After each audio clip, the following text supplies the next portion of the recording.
صباح الفل. هتلاقي اللي مش بيحبوك بيكرهوك مش طايقينك، بتحصل كتير جدا. حكيت لكم مده كده كنت بعمل شغل مع جهه اجنبيه كبيره، مع دول عربيه وحكومات وحاجات، وبعدين الناس عملوا حاجه غلط. الراجل كان عايز يظبط حد كده، يظبطها معايا كده بطريقه بلدي جدا، مش اخلاق خالص.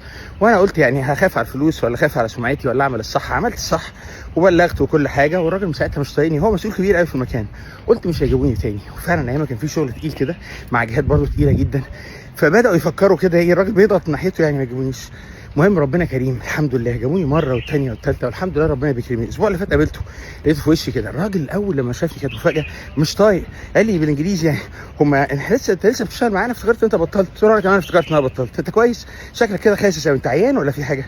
عادي جدا يعني، انا برضه شايف المجرم انا كمان يعني.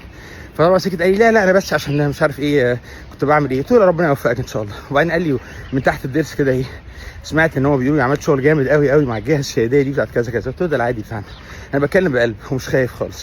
في السماء رزقكم وما يوعدون. انت مش قلقان على الرزق خالص، ده مكتوب. بس الاهم كده انت بتعمل ايه بقى في الحياه دي؟ بتعمل حاجتين مهمين جدا. الحاجه الاولانيه اللي انت بتعملها على طول انك تحط كل ما عندك 150%.